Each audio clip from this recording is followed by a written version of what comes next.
ચોમાસું નજીક છે ત્યારે અમદાવાદ મહાનગરપાલિકા દ્વારા રોડના કામો 10 જૂન સુધી પૂર્ણ કરવા સૂચનો કરવામાં આવી છે। એમસી ખાતે મળેલી રોડ એન્ડ બિલ્ડિંગ કમિટીમાં અધિકારીઓને કોન્ટ્રાક્ટર પાસે રોડના કામ ઝડપી પૂર્ણ કરવા સૂચનો આપવામાં આવ્યા છે। અમદાવાદમાં 20 રોડનું કામ હાલ પ્રગતિમાં છે। જો વરસાદ પડે તો આ રોડ પર નાગરિકોને હાલાકીનો સામનો કરવો પડી શકે છે, તેવી સ્થિતિનું નિર્માણ પામે તે માટે રોડના કામ 10 જૂન સુધી પૂર્ણ કરવા માટે આદેશ કરવામાં આવ્યો છે। તો ચોમાસા દરમિયાન વરસાદથી રોડ ધોવાય તો તાત્કાલિક પેચવર્ક કરવા પણ સૂચનો આપવામાં આવી છે। ત્યારે આ મામલે શું કહી રહ્યા છે રોડ એન્ડ બિલ્ડિંગ કમિટીના ચેરમેન જયેશ પટેલ, તે સાંભળી લો। કેટલા રોડ અત્યારે રિસર્ફેસ કરવાના બાકી છે ત્યાં સુધીમાં સૂચના આપવામાં આવી છે અને ખાસ તો ચોમાસા દરમિયાન અને બાદમાં રોડની જે પરિસ્થિતિ થતી હોય છે તે ન થાય તેના માટે શું સૂચના અપાઈ છે?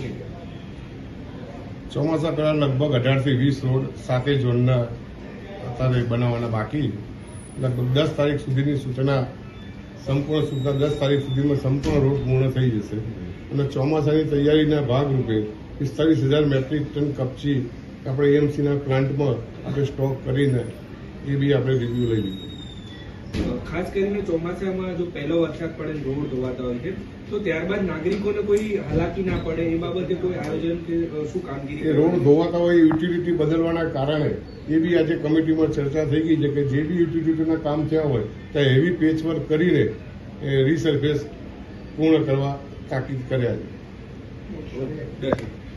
આપણે સાંભળ્યા હતા રોડ અને બિલ્ડિંગ કમિટીના ચેરમેન જયેશ પટેલ, તેમના મામલે મહત્વનું નિવેદન આપ્યું છે અને જે ચોમાસું નજીક આવી રહ્યો છે તે પહેલાં રોડના તમામ કામો છે તે પૂર્ણ કરવામાં આવે તે પ્રકારની તાકીદે સૂચના પણ કરવામાં આવી છે।